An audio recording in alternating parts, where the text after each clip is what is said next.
में multi cap funds की बात करते हैं, जहां पर बीते कुछ समय से चुनिंदा फंड्स ऐसे हैं जो आपको बम्पर रिटर्न दे रहे हैं। एक ऐसी कैटेगरी जहां पर लार्ज, मिड, स्मॉल तीनों का आपको जो है फ़ायदा उठने, मार्केट कैप्स का आपको फ़ायदा मिलता है, आपको एक्सपोजर मिलता है। लेकिन बीते कुछ समय में हमने देखा है जो बाजार की रैली होती हुई दिखाई दे रही है, उसमें मल्टी कैप फंड्स जो हैं वो उभर कर सामने आ रहे हैं। और इन्हीं के बारे में आइए अब चर्चा करते हैं। Arnab Pandya, founder money edu school, हमारे साथ जुड़ गए हैं। अर्नब जी, स्वागत है आपका हमारी इस पेशकश में। मल्टी कैप फंड्स के पीछे जो फिलहाल रनअप हम देख रहे हैं, क्या अहम वजह, क्या अहम ट्रिगर? हालांकि हर फंड की अपनी अलग स्ट्रैटेजी होती है, फंड मैनेजर की अपनी एक्सपर्टीज होती है, लेकिन इस पूरी कैटेगरी में जो रनअप दिखाई दे रहा है वो क्या केवल बाजार की चाल के मुताबिक ही रिफ्लेक्ट हो रहा है? अगर आप देखें तो जो मल्टी कैप कैटेगरी है उसका जो डेफिनेशन है उसमें ये करना होता है कि fund manager large cap, mid cap और स्मॉल कैप, ये तीनों मार्केट कैप के सेगमेंट में मिनिमम 25-25% उनको रखना होता है। तो इसका मतलब ये है कि मिनिमम आप 25% रखिए इन तीनों एरियाज में, और कहीं और ज्यादा भी रख सकते हैं, यानी कि 25 25 25 75% ऑफ द पोर्टफोलियो इस तरह से एलोकेट करना है, और बाकी का जो 25% है वो आप जहां चाहे वहां पर आप लगा सकते हैं। तो because of its very basic nature कि आपको अपना investment as a fund manager spread out करना है ये सभी क्षेत्र में। और हमने देखा है कि पिछले 3-4 साल से, जब से कोविड आया है, तब से ओवरऑल मार्केट में रैली दिखी है, नॉट ओनली लार्ज कैप लेकिन मिड और स्मॉल कैप्स में भी काफी अच्छी रैली दिखी। तो ये राइज के वजह से आप देखेंगे कि अगर आप 3 साल, 5 साल या 1 साल का परफॉर्मेंस देखें मल्टी कैप फंड्स का, तो ये काफी अच्छा रहेगा, और उसने निवेशकों को काफी अच्छा रिटर्न भी इस समय में दिया है। तो इसीलिए आपको ये दिखेगा कि जिस प्रकार से ये फंड निवेश करते हैं उस हिसाब से उनको ये बाजार की रैली का फायदा मिला। चलिए एक एक करके मेरे ख्याल से हम कुछ फंड्स का यहाँ पर जिक्र करते हैं अर्नब जी, जहाँ पर हमें कुछ परफॉर्मेंस बेहतरीन दिखाई दी है। Nippon India multi cap fund 3 साल में बताइए लगभग 37% का रिटर्न है, 5 साल का रिटर्न लगभग 17.5% का है। और इनके एक्सपोजर में और स्टॉक सिलेक्शन में ऐसी क्या खास बात है?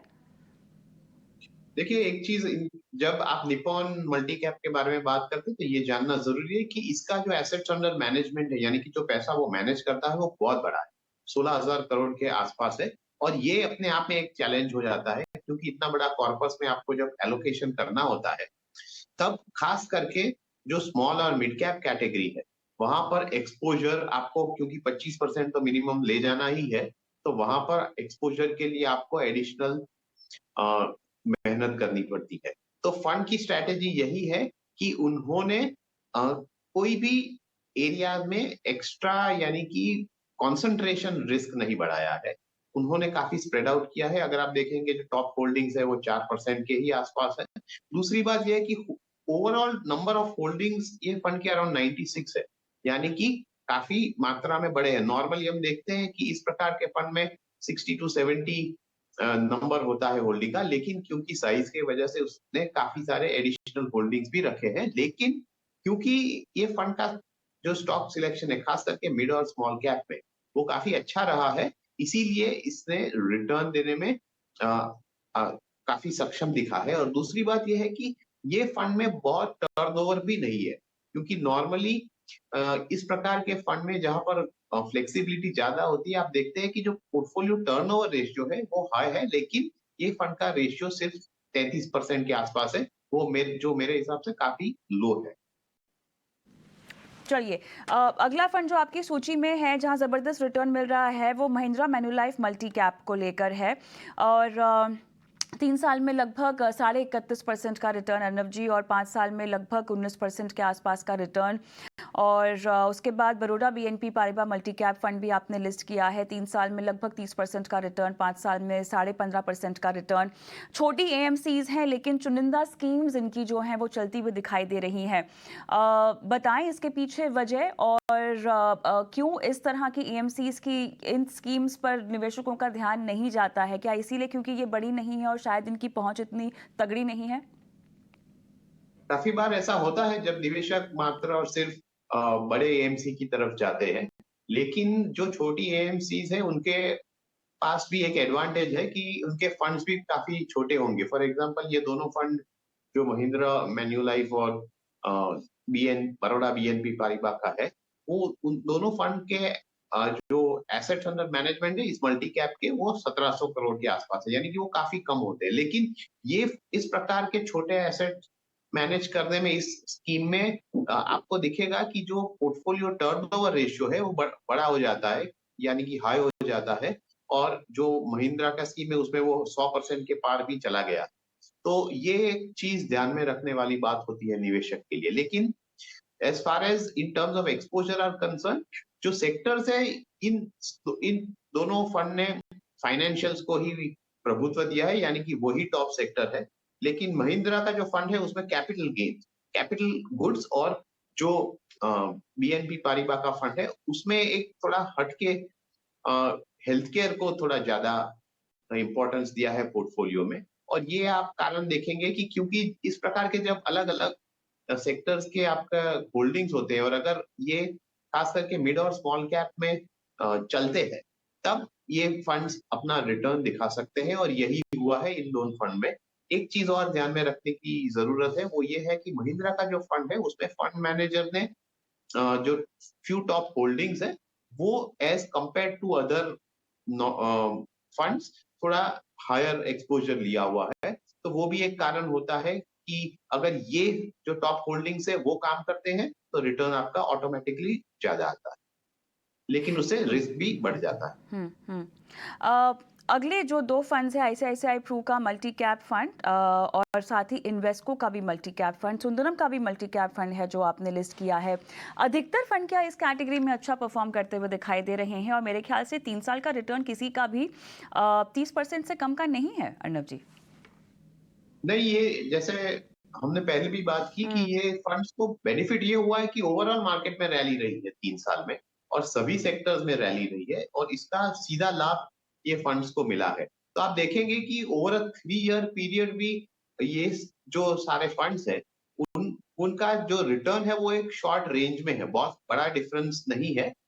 और ये ऊपर नीचे तो होता रहेगा। लेकिन एज फार एज आईसीआईसीआई का multi cap fund is concern, वो एक बड़ा फंड है इन द सेंस कि 7,500 करोड़ का उसका कॉर्पस है। और ये भी अगर आप देखें तो इसने, क्योंकि बड़ा कॉर्पस है तो थोड़ा ज्यादा अटेंशन लार्ज कैप्स को भी गया है, लेकिन मिड कैप में भी अच्छा खासा ध्यान इसने दिया है। और ये फाइनेंशियल और इसके साथ इंजीनियरिंग, ये दो सेक्टर्स है जहां पर इसका मेन एक्सपोजर है। तो इसका स्ट्रेटेजी भी काफी डिफरेंट है, लेकिन जिस प्रकार से ओवरऑल थ्रू आईसीआईसी अपने फंड्स मैनेज करता है और उनकी जो फिलॉसफी है, उनका जो सिस्टम है, ये भी इसमें काम आता है। और ये एक और ध्यान देने वाली चीज ये है कि ये फंड में जॉइंट दो फंड मैनेजर है, उसमें से जो एस नरेन है वो भी एक जॉइंट फंड मैनेजर है इस फंड में। तो उनका जो एक्सपीरियंस है, उनका जो वर्किंग पूरा डिसीजन मेकिंग में आता है, उसका भी एक बड़ा फर्क गिरता है। As far as Invesco and Sundaram are concern, Sundaram का एक स्पेसिफिक पॉलिसी रहा है as far as this multi cap fund की यहाँ पर उन्होंने ज्यादा अटेंशन लार्ज कैप्स को दिया है। तो जब जब लार्ज कैप्स का परफॉर्मेंस वीक होगा तो ये फंड को भी ऑटोमेटिकली असर करेगा। लेकिन इन्वेस्टको और सुंदरम दोनों का जो एक्सपोजर है, टॉप सेक्टर दोनों में फाइनेंशियल्स है, सेकंड लार्जेस्ट सेक्टर दोनों में कैपिटल गुड्स है। तो ये दोनों फंड्स भी इन टर्म्स ऑफ रिस्क मिटिगेशन अपना जो टॉप होल्डिंग है वो 5% से ज्यादा नहीं जाने देते और फिर 4%, 3% इस प्रकार के आपको टॉप होल्डिंग्स का एक्सपोजर दिखेगा।